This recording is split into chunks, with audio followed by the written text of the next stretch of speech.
Assalamualaikum warahmatullahi wabarakatuh. Bismillahirrahmanirrahim. Alhamdulillah wa syukurillah.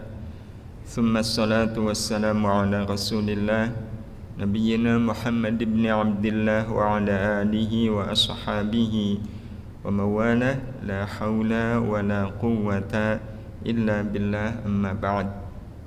Bapak Ibu jamaah Salahuddin yang dirahmati Allah, kesempatan kajian kita di Selasa 20 Safar 1445 Hijriah ini kita gunakan untuk sejenak mentadaburi nama-nama Allah Subhanahu wa taala dengan satu harapan, mudah-mudahan dengan tadabbur al-asmaul husna ini kita punya kesempatan untuk memuliakan hidup kita dengan nama-nama Allah. Ya, sebab hidup yang dihidupi dengan al-asmaul husna pasti akan menjadi hidup yang mulia. Jadi kita mentadabbur al-asmaul husna ini agar nama-nama Allah ini selalu hidup dalam kehidupan kita. Hidup yang dihidupi al-asmaul husna insyaallah hidup yang mulia lagi memuliakan. Nah, nama Allah yang ingin sama-sama kita tadabburi hari ini, sore ini adalah nama Al-Malik, yang artinya yang maha merajai, yang kemudian kita kemas dalam tema milikku, milikmu, milik Allah. Karena ada orang yang punya prinsip milikku, milikmu, milikmu, milikku, milik Allah, milikku. Ini kriminal ini. Iya, merasa memiliki semuanya, bahkan apa yang sebenarnya menjadi milik Allah, dia mengklaim sebagai miliknya. Nah, tentu ini jauh dari kemuliaan orang-orang yang merasa memiliki. Bahkan para ulama banyak yang menyampaikan peringatan sebenarnya untuk kita, bahwa sebenarnya awal musibah dalam kehidupan manusia yang kemudian menimbulkan musibah-musibah berikutnya adalah ketika manusia dalam hidupnya merasa memiliki. Jadi kalau orang sudah merasa memiliki, itu rumah milik saya, itu mobil milik saya, itu istri, bayangkan istri saya dianggap miliknya, suami itu milik saya, itu pekerjaan milik saya, semua diklaim sebagai miliknya. Para ulama mengingatkan ini awal musibah. Yang dari musibah ini akan muncul musibah-musibah berikutnya yang bisa jadi lebih berat lagi. Nah, maka mengenali nama Allah Al-Malik itu menjadi keniscayaan agar kita terhindar dari musibah bernama merasa memiliki. Orang bisa sombong itu karena apa? Merasa memiliki. Motor dia hilang, itu ikhlas atau mangkel? Susah atau lapang? Susah. Kenapa susah? Karena merasa memiliki. Tapi kalau orang nggak merasa memiliki, nyaman. Ada motor hilang, tapi bukan motor saya. Susah nggak? Enggak. Nah, padahal kenyataannya motor saya itu hakikatnya milik siapa? Milik Allah. Dan kalau mau dirunut, kalaupun hilang itu kan nggak mungkin terjadi tanpa izin Allah. Pasti ada maksud, pasti ada tujuan. Nah, nama Al-Malik yang secara bahasa artinya yang maha merajai itu kalau mau dirinci setidaknya ada dua makna, ada dua pengertian. Yang pertama, Al-Malik itu berarti Al-Malik, Al-Malik. Nah, yang satunya adalah Al-Qati'. Kalau Al-Malik artinya zat yang maha memiliki. Dan itu sebenarnya sesuai dengan hakikat Al-Malik, yang merajai. Ya, yang namanya raja kan pasti memiliki. Ya, raja kalau nggak memiliki ya batal jadi raja.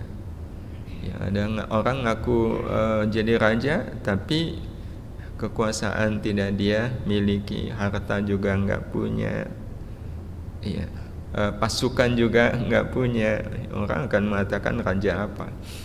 Jadi Al-Malik meniscayakan Al-Malik, ya, zat yang maha memiliki. Nah, yang kedua adalah Al-Qati', zat yang maha memutuskan. Ya, sebagaimana seorang raja itu kan dia punya keputusan, dia berhak memutuskan apa saja. Yang namanya raja itu berhak memutuskan ini orang dihukum, ini orang dibebaskan. Itu keputusan raja. Dan Al-Maliknya Allah meniscayakan Allah juga memutuskan segala perkara. Nah, dari dua nama ini, dua pengertian ini kita bahas yang pertama dulu, ya, Al-Malik. Dan dasar yang memaknakan Al-Malik sebagai Al-Malik itu di Quran banyak. Salah satunya di surat Ali Imran, ayat 189. Walillahi mulkus samawati wal ardh.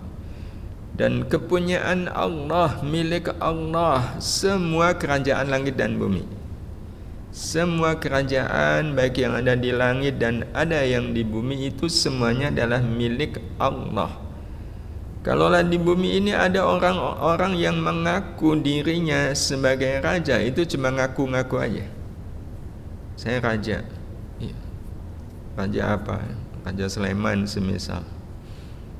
Ya, Sulaiman ini ada dalam kekuasaan saya, itu cuma ngaku-ngaku aja. Kalaupun Sulaiman ini dianggap kerajaan, ya hakikatnya pemiliknya adalah Allah Subhanahu wa ta'ala. Nah, pengaruhnya dalam kehidupan kita, ya, terutama kalau dikaitkan dengan keyakinan tauhid la ilaha illallah, ya, nah itu kalau kita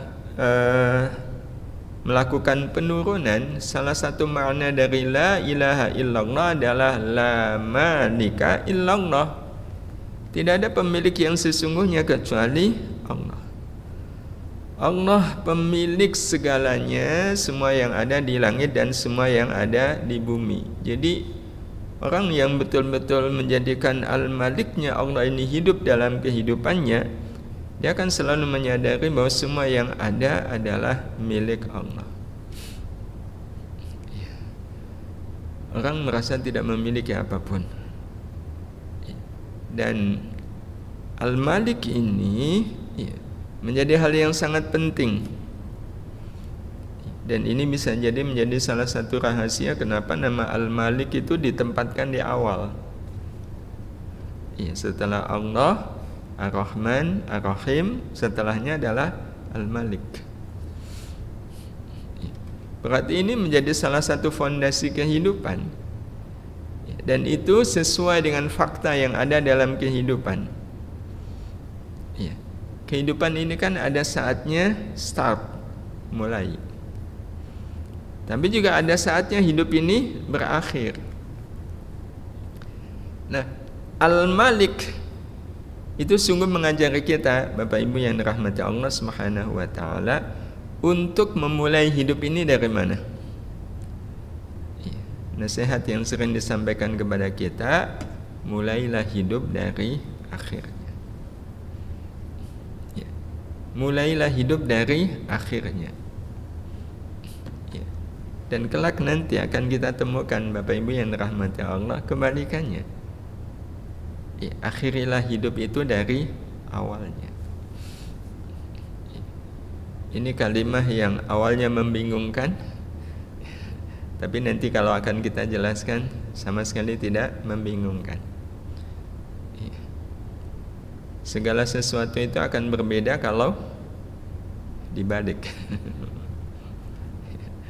Iya, maka sebenarnya Bapak Ibu yang dirahmati Allah, kalau kita ingin dibedakan, maka berfikirlah tentang kehidupan ini tidak sebagaimana umumnya orang berfikir. Pegawai itu, atau dululah waktu zaman sekolah itu, kalau ada anak sekolah yang pikirannya lempeng-lempeng saja, itu biasanya dibedakan enggak oleh gurunya? Enggak. Iya, dia akan dibuat rata-rata sebagaimana yang lain. Tapi kalau ada murid yang pikirannya beda, itu biasanya yang akhirnya dibedakan. Nah, sebenarnya kalaulah kita punya prinsip mulailah hidup dari akhirnya dan akhirilah hidup dari awalnya, ya, awalilah hidup dari akhirnya dan akhirilah hidup dari awalnya, sebenarnya jatuhnya sama enggak dengan awalilah hidup dari akhirnya, ya, dengan awalilah hidup dari awalnya dan akhirilah hidup dari akhirnya. Nah, kenapa kita harus memulai hidup itu dari akhirnya, mengawali hidup dari akhirnya? Sebab Bapak Ibu yang dirahmati Allah Subhanahu wa taala, hidup ini kan isinya adalah amal. Hidup ini isinya adalah usaha. Hidup ini isinya adalah ikhtiar. Ya, sebagaimana bapak-bapak, ibu-ibu, ya, di kantor bapak ibu ini, ya, itu sebenarnya sedang apa? Ikhtiar kan, usaha. Dan kata apa yang sangat ditunggu oleh orang-orang yang berusaha? Kata apa Bapak Ibu? Bukankah kata yang ditunggu-tunggu adalah kata akhirnya? Betul? Ini kata yang ditunggu-tunggu oleh orang yang sedang berusaha. Ya. Bagi adik-adik kita, anak-anak kita yang sekarang sedang kuliah, ya, yang ditunggu apa? Akhirnya lulus. Wah, alhamdulillah, akhirnya kamu lulus. Setelah lulus, akhirnya punya kerjaan. Ya, setelah punya kerjaan, akhirnya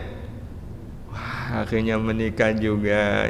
Itu kan kalimat yang menyenangkan. Akhirnya itu menjadi sesuatu yang menyenangkan. Akhirnya apa lagi? Akhirnya punya anak. Akhir berikutnya punya cucu. Dan akhir segala akhir, akhirnya mati. Dan mari kita lihat pengaruhnya. Kalau seandainya kita menyadari kalau hidup ini akhirnya mati, apa yang kita lakukan dalam hidup? Dan orang pasti akan memperbaharui hidupnya setelah dia punya kesadaran kalau hidup ini akhirnya mati. Bukankah di situ orang memulai perubahan? Nah, kalau memulai berarti dia mengawali hidup, ya, mengawali hidup. Akhirnya mati. Dan itu juga sebenarnya kita bisa saksikan dari penggalan-penggalan yang ada dalam hidup. Kalau semisal kita ambil akhirnya lulus. Nah, akhirnya lulus itu sebagai apa? Kalau semisal yang ditunggu, yang dihadirkan di awal adalah akhirnya lulus sebagai dokter, berarti harus mengawali kuliah di mana? Ya, memilih fakultas yang sesuai dengan kata akhirnya. Ya, harus sesuai. Berarti kan dari awal kuliahnya di fakultas kedokteran. Ya. Bahkan beberapa mahasiswa itu yang saking kuatnya dia ingin jadi dokter, di hari pertama dia mulai kuliah, berarti baru semester pertama, hari pertama, dia sudah menulis di bukunya Dr. Solahuddin SPOG. Padahal dia baru semester 1, hari pertama. Kalau semisal kita membaca tulisan dia, itu sama dengan apa? Dia sudah menghadirkan kata akhirnya di awal. Dan kita menyimpulkan berarti dia niat gak jadi dokter? Oh, niat banget kan. Hari pertama dia sudah menulis dirinya dokter. Iya. Jadi itu bukti bahwa memang hidup ini harus dimulai dari akhirnya. Nah, kalau hidup ini harus dimulai dari akhirnya, bagaimana kemudian kita mengelola hidup ini? Mari kita merenungkan sejenak apa yang dikatakan oleh Allah di surat Luqman, ya, ayat 27. Saya mungkin pernah menyampaikan ayat ini. A'udzubillahi minasyaitonirrajim. walau anna ma fil ardi min syajaratin aqlamu wal bahru yamuddu min ba'di sab'ati abhurim ma nafidat kalimatullah innallaha azizun hakim. Seandainya pohon-pohon yang ada di bumi ini dijadikan pena, kira-kira dapat berapa pena? Triliunan. Di samping kantor pajak ada banyak pohon bambu. Satu pohon bambu kalau dipakai buat dipotong-potong jadi pena, dapat berapa pena itu dari satu pohon. Padahal di seluruh dunia ada berapa pohon bambu, dan pohon gak cuma bambu, bisa triliunan pena. Ini ayat luar biasa ya. Kalau kita membaca ayat ini dengan hati pasti nangis, ya Allah. Engkau jadikan semua pohon ini pena. Wal bahru yamudduh, dan kemudian lautan dijadikan tinta. Satu saat kalau kebetulan pergi ke pantai, cobalah hadirkan Luqman ayat 27 ini. Kita lihat laut, tapi dalam bayangan kita itu tinta yang kita pakai buat nulis. Min ba'di sab'ati abhur, yang ketika satu lautan tinta ini habis ditambah dengan 7 lautan tinta, berarti berapa? 8 lautan tinta, nggak kebayang itu. Kalau 8 lautan tinta dimasukkan ke botol. Dulu zaman waktu masih kuliah masih ingat tinta yang di botol, apa mereknya, Parker, masih ingat ya? Itu berapa botol itu? 8 lautan tinta, ya Allah. Ya. Kata Allah, ma nafidat kalimatullah. Ini yang membuat kita nangis. Enggak akan habis itu kalimat Allah ditulis. Kalimat Allah enggak habis ditulis dengan 8 lautan tinta triliunan pena. Ini kan ya Allah, betapa luar biasanya kalimahmu, betapa agungnya kalimahmu. Nah, Bapak Ibu yang dirahmati Allah Subhanahu wa taala, ayat ini mengandung banyak sekali pesan kepada kita. Tapi kalau kita kaitkan dengan apa yang sedang kita bahas lewat ayat ini, hidup sebenarnya menyampaikan pesan kepada kita. Apa pesannya? Hidup berarti menuliskan kalimat Allah di setiap lembar hidup kita. Ma nafidat kalimatullah. Itu tersirat di situ perintah bagi kita untuk menulis kalimat Allah itu. Tapi tentu pengertian menulis kalimat Allah ini bukan dengan tulisan di atas kertas, tapi kita menulisnya di lembar hidup.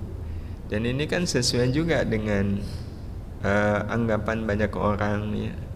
Di satu sisi orang menyebut hidup ini perjalanan, makanya disebut dengan perjalanan hidup. Tapi juga ada yang mengatakan kalau hidup ini lembaran hidup.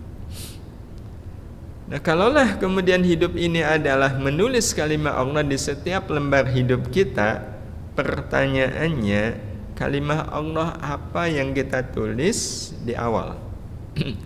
Di lembar pertama hidup kita.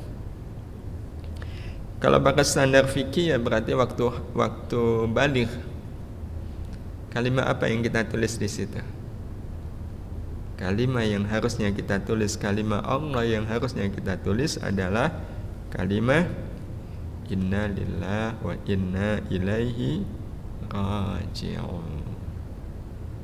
Nah, sebagian kita langsung protes, loh ini kan kalimat yang diucapkan ketika orang meninggal. Justru karena itulah hidup diawali dari akhirnya. Jadi menghadirkan akhir, bagaimana innalillah ini yang pada umumnya diucapkan oleh orang ketika mendengar ada orang yang meninggal, bagaimana kemudian kalimat ini menjadi kalimat yang kita tulis di lembar awal, dan ini kelak nanti akan sangat menentukan lembar-lembar berikutnya. Karena lembar pertama itu memang betul-betul amat sangat menentukan. Dan memang nasihatnya, pastikan halaman pertama hidup kita tulisannya adalah inna lillahi wa inna ilaihi raji'un. Dia yang kelak nanti akan mempengaruhi halaman-halaman berikutnya. Kenapa?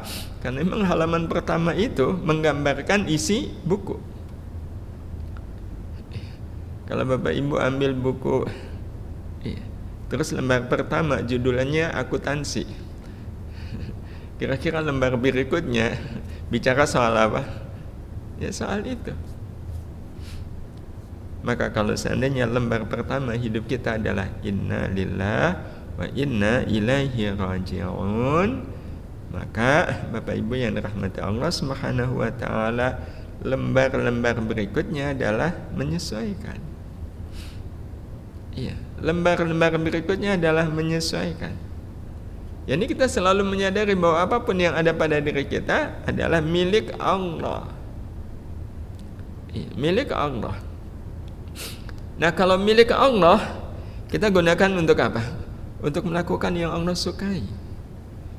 Inilah yang membuat kita jadi mudah untuk melakukan apa yang Allah sukai, karena kita menyadari bahwa semua yang ada pada diri saya adalah milik Allah. Kalau kita menyadari bahwa uang yang ada pada diri kita milik Allah, kira-kira uang itu kita gunakan untuk apa? Untuk sesuatu yang disukai oleh Allah. Mata ini kan aslinya milik Allah. Kita gunakan untuk apa mata ini? Untuk melakukan yang Allah sukai. Dan kalau kesadaran ini sudah ada pada diri manusia di awal, kira-kira akhir kehidupannya apa? Husnul khatimah. Dan kalau bicara soal husnul khatimah, Bapak Ibu, seseorang itu akan dikatakan husnul khatimah kapan? Ketika dia meninggal dalam keadaan hidupnya betul-betul sedang melakukan amal yang disukai oleh Allah, betul-betul hidupnya bertabur rahmat Allah Subhanahu wa taala. Itu husnul khatimah. Nah, kalau pengertian husnul khatimah, di mana husnul khatimah itu menunjukkan akhir kehidupan, adalah orang yang ketika dia meninggal dalam keadaan nama Allah itu ada di dalam dirinya, dalam keadaan dirinya penuh dengan rahmat. Itu kalau dibahasakan dengan kalimat Allah, apa kalimat Allah yang menunjukkan nama Allah yang penuh dengan rahmat? Bukankah itu kalimat Bismillahirrahmanirrahim? Di mana pada umumnya kita mengucapkan Bismillahirrahmanirrahim itu kapan? Di awal. Inna lillahi wa inna ilaihi raji'un di mana? Di akhir. Ya. Secara lafziyah bismillah harus di awal, inna lillahi harus di akhir. Tetapi dalam realitanya bismillah harus kita tempatkan di akhir. Inna lillahi harus kita tempatkan di awal. Nah, kita fokus dulu pada inna lillahi. Kalau inna lillahi ini sudah menjadi halaman pertama hidup kita, akan memberikan apa Bapak Ibu? Memberikan sinar pengertian yang membuat kita yakin bahwa semua yang ada pada diri kita adalah milik Allah, dan semuanya akan kembali kepada Allah. Dan ini kesadaran yang amat sangat penting. Jabatan yang disandang oleh Bapak Ibu itu aslinya milik siapa? Milik Allah. Suatu saat akan kembali nggak ke Allah? Suatu saat pasti akan kembali ke Allah. Uang yang ada pada diri kita milik Allah. Suatu saat akan kembali ke Allah. Ya. Dan kalau kemudian kita menyadari semuanya akan kembali kepada Allah, maka sebaik-baik orang adalah sebaik-baik milik kita adalah yang kita kembalikan ke Allah sebelum kita diambil oleh Allah.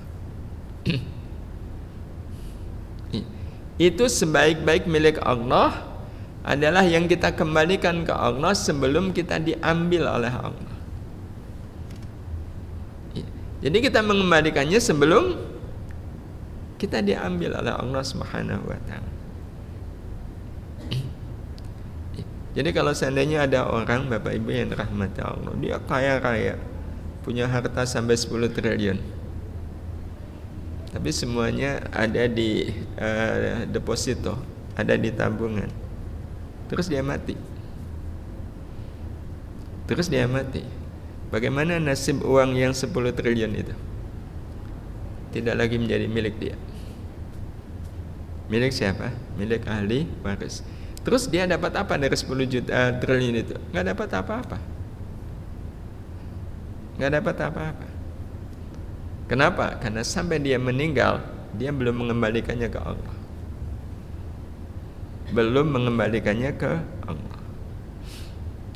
Saya bayangkan kalau seandainya sebelum meninggal, ya, sekian miliar diinfakkan, sekian miliar disedekahkan, sekian miliar untuk wakaf, gitu. Pasti dia sudah mengembalikan, dan semua yang kita kembalikan kepada Allah, Bapak Ibu yang dirahmati Allah, itu yang kelak nanti akan menjadi milik kita yang sebenarnya. Jadi kalau kita memberikan uang atas nama wakaf semisal 1 juta, maka 1 juta itu sepenuhnya adalah milik kita. Nah, sehingga Bapak Ibu yang dirahmati Allah, semua yang ada pada diri kita itu akan kembali kepada Allah. Nah, cara kembali kepada Allahnya itu bisa macam-macam. Ada yang kemudian kita kembalikan kepada Allah dengan cara kita melakukan amal salih. Amal salih adalah cara terbaik untuk mengembalikan semua milik Allah yang ada pada diri kita. Jadi kalau kita punya mata ini kita pakai buat ibadah amal salih, berarti kita sudah mengembalikan mata itu ke Allah. Dan kelak mata itu akan menjadi mata yang membahagiakan kita. Jadi apapun yang menjadi milik Allah yang ada pada diri kita, Bapak Ibu yang dirahmati Allah, kita gunakan untuk melakukan amal salih, sebelum akhirnya diambil kembali oleh Allah. Kita yang diambil oleh Allah Subhanahu wa ta'ala. Maka betul apa kata orang, yang sebenarnya menjadi milik kita adalah apa yang sudah kita berikan, bukan apa yang masih kita genggam. Nah, yang kedua sangat boleh jadi cara kita mengembalikan kepada Allah Subhanahu wa ta'ala itu diambil oleh Allah, tapi kita mengikhlaskannya. Nah, itu juga sama.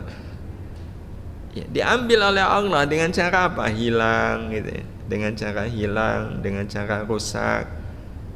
HP kok jatuh, dicari nggak ketemu. Uang kok jatuh, dicari nggak ketemu. Tapi kita ikhlas.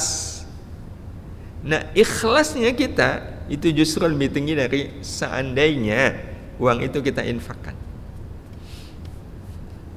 Seandainya uang itu kita infakkan, wah kalau gitu mendingan nggak usah saya infakkan aja lah, nunggu hilang.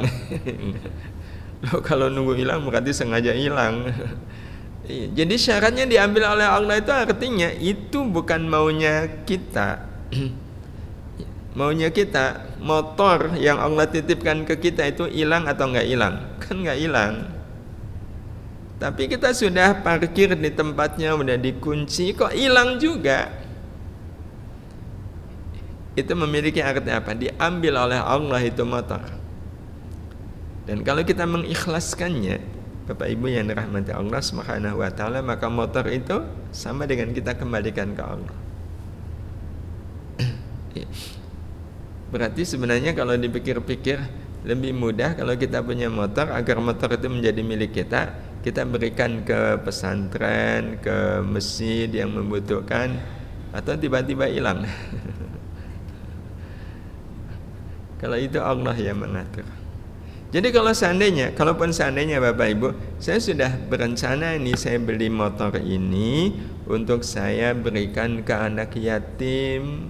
Karena anak yatim ini Masya Allah amalnya banyak, mobilitasnya tinggi untuk melakukan amal kebaikan.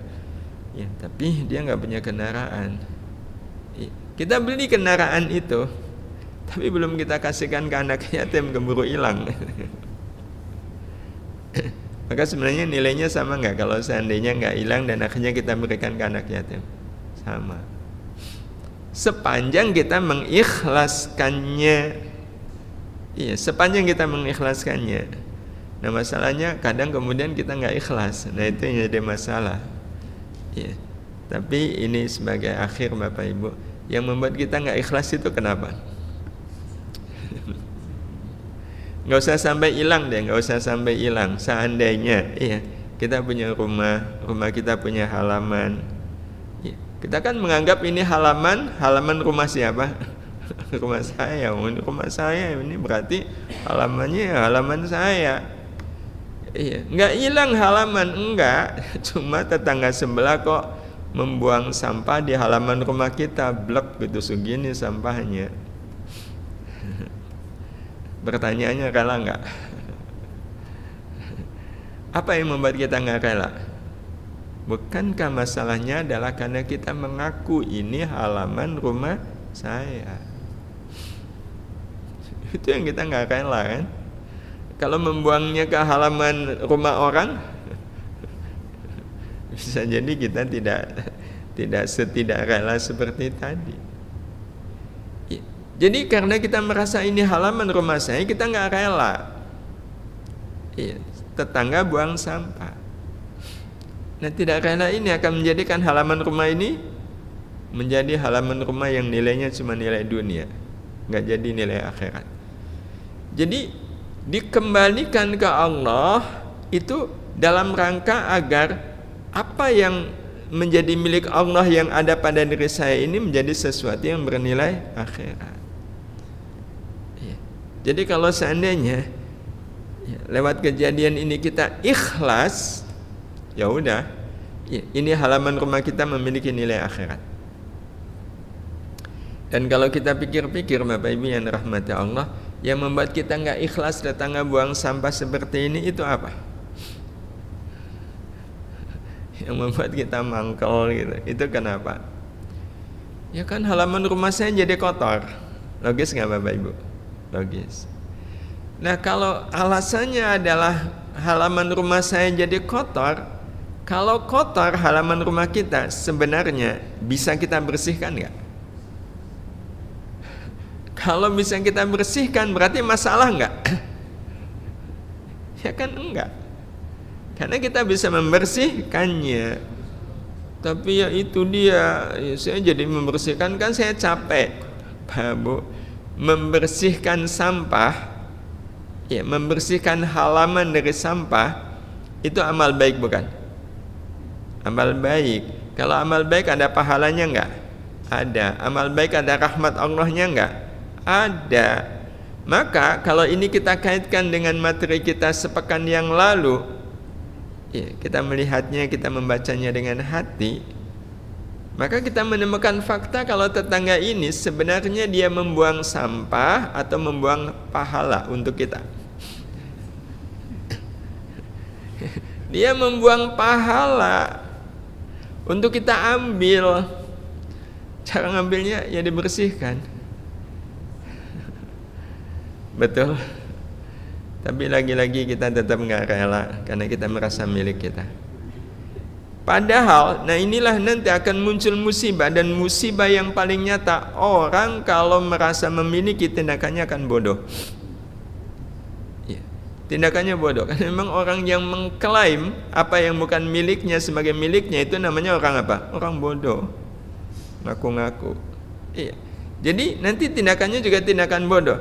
Seperti pada kasus tetangga buang sampah. Kita lebih memilih mangkal daripada ikhlas, betul? Padahal sebelum peristiwa mangkal dan ikhlas itu ada di dalam diri kita enggak? Ya enggak ada. Enggak ada. Nah, berarti mangkal dan ikhlas itu muncul karena peristiwa tetangga membuang sampah.